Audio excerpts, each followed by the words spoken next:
Hi everyone, this is Mark O'Neill and I am the best-selling spy fiction author of 20 books, and I'm here now with my self-publishing success podcast to tell you how to do it yourself.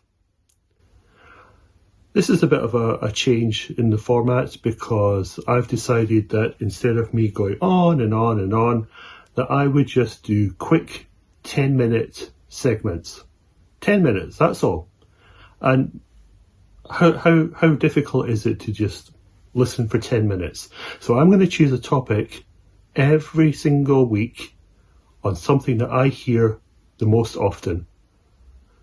Questions that I get asked all the time in email, social media, and I'm going to tell you how to do it.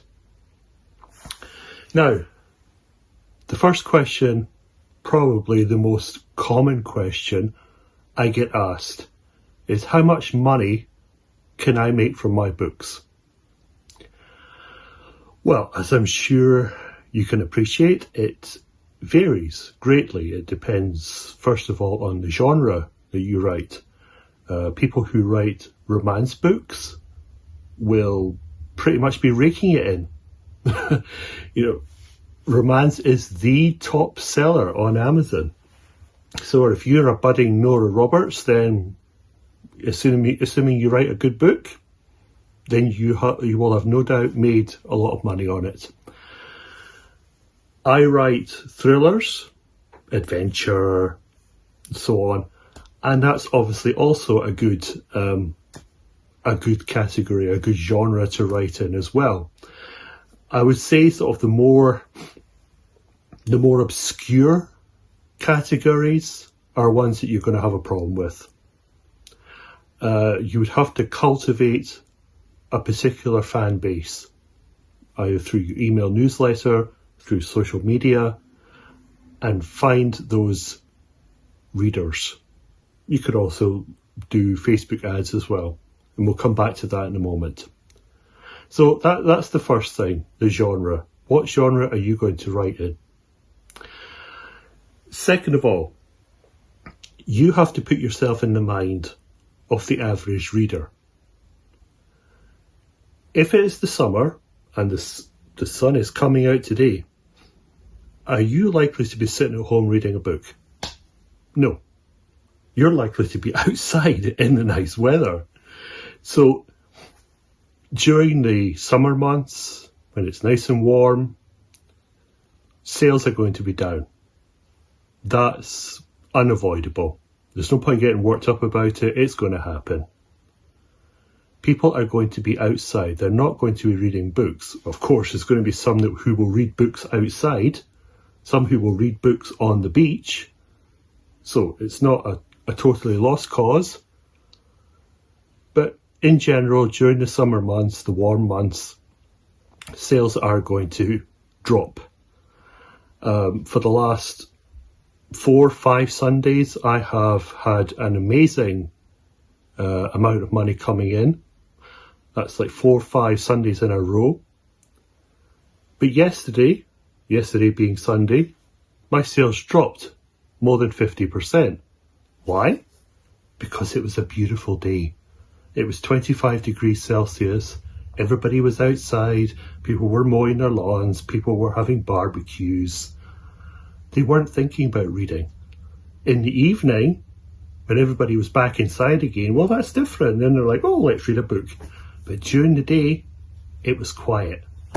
But there's nothing you can do about that. It just happens, okay? So, you can't get worked up about it. But then during the winter months, everybody's inside, under the blanket, and of course they're going to read. And that's when your sales are going to go up. But saying that, during the summer, if there's a sudden rainstorm, which happens, suddenly one day when you least expect it, your sales are going to go up. So, the summer's not a completely lost cause. Then there's current events. For example, Donald Trump's trial is due to start next week, and he's got other trials coming up. Now, imagine how many people are going to be glued to the TV screen watching that. They're not going to be reading. They're going to be watching TV. So think about what current events are in your country. Readers are likely not going to be reading because they'll be distracted by something else. Then there's obviously school holidays, etc., etc. So there's a lot of external events that are outside of your control. And you've just got to accept it. Then there is the marketing. And the amount of marketing that you put into a book is going to greatly influence how much money you make. Whether it's Facebook advertising, Amazon advertising, your website, podcasts like the one I'm doing just now. People are not going to know to read your books if you don't tell them about your books. Okay? So you've got to get into the Facebook advertising, the Amazon advertising and so on.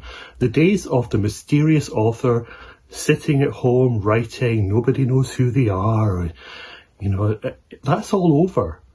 If you want to sell books today, you've got to get yourself out there. And it's the same for the traditional publishers as well. No, it's going to be very hard for you to get signed by a traditional publisher if you don't already have a following.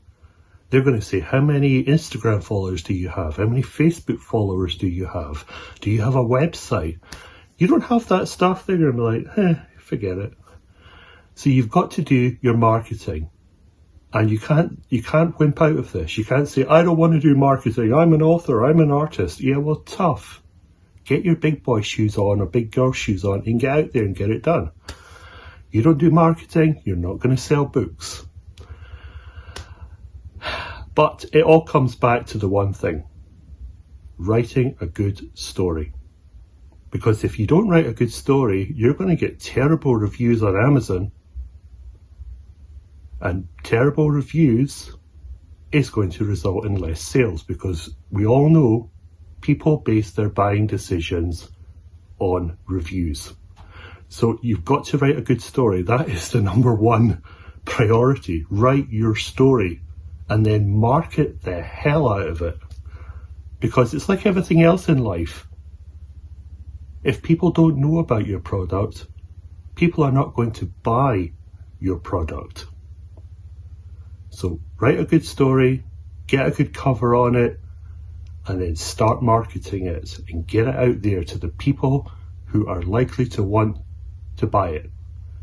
And if you write the good story, you do the marketing, you bear in mind what time of the year it is, what the current events are, you take all these external events into account, there's no reason why you can't make good money on a book.